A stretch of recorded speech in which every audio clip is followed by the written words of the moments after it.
On our son's 1-month birthday, I burned the house down and fled south with my baby in the dead of night. By the time he showed up, he expected to find his wife and kid asleep. Instead, nothing but ash and broken walls. He went pale, walked toward what used to be our home, and just broke down crying.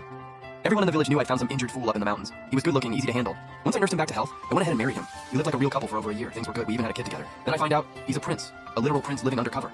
He handed me a bag of silver and said, "I'm heading back to the capital. My identity makes things complicated. I can't take you with me." When exactly did you get your memory back? About 6 months ago, fully. The night you gave birth, everything came back to me. I'm leaving today. This money's more than enough for you and the kid. A man of your status going home, you should leave the past behind. Exactly. Should we at least sign divorce papers? No need, I'm gone. Take care of yourself and the kid. Ah! I stood there in the suffocating heat, tears just pouring down my face. My whole chest felt like it was being wrung out. I couldn't even speak. This was the ending I wanted. I wasn't supposed to cry, but I'd seen how brutal life was for women here. Marry the wrong man and you suffer your whole life. Honestly, death would have been easier. And me? Older, unmarried, already being eyed by every lowlife in the village. When I hit rock bottom, that's when I found Lu Xingzhou. When I found him, he was wearing fine silk robes, the kind no ordinary person ever gets to touch. That's when the idea hit me. Fake marriage, use him to have a kid, then move on. I sweet-talked that confused, out-of-it Lu Xingzhou into a wedding ceremony and got exactly what I wanted, a child. But I always knew he was nobility. He was always going to leave eventually. Still, after a whole year together, I caught feelings. I couldn't help it. After he left, I couldn't sleep for days. I just stared at the ceiling, trying to make sense of it all. If he'd been sane for 6 months, why keep playing husband with me? If he didn't love me, why stick around for another 6 months after he snapped out of it? And if he did love me, why walk away the second his memory came back? All those tender moments kept rushing back. No matter how hard I tried to lie to myself, I had to admit it. This is just how men are. Cold, calculated. A pretty woman shows up? Sure, why not? Time to move on? Not even a second thought. I looked at my sleeping baby and thought, fine, we're even. I used him for a kid and he used me for a good time.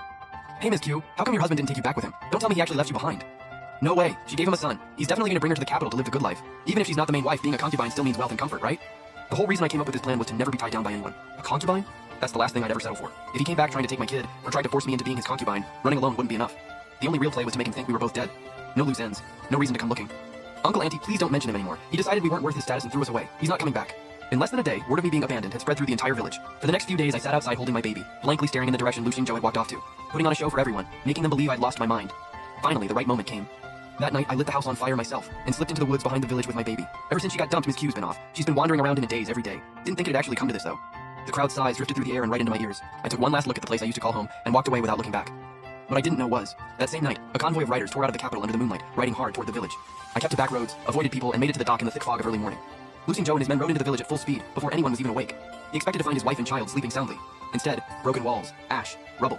He went completely pale, walking step by step toward the ruins. His guards stood around him, heads down, silent. Nobody dared say a word. After you left, my lord, Miss Q fell apart completely. She'd cry every single day, saying she and the baby had been abandoned. We tried to talk her down every day, but she loved you so deeply. After getting left like that, she just wasn't herself anymore. One night I thought I heard crying coming from over here, but it was late, so none of us came out to check. The cries just kept getting louder, like the world was ending. Then in the middle of the night, the fire started. Miss Q loved that child more than anything. There's no way she'd take her own life with the baby. She must have just been so heartbroken that something went wrong. Right. She would never hurt the child. He walked, one step at a time, to the fresh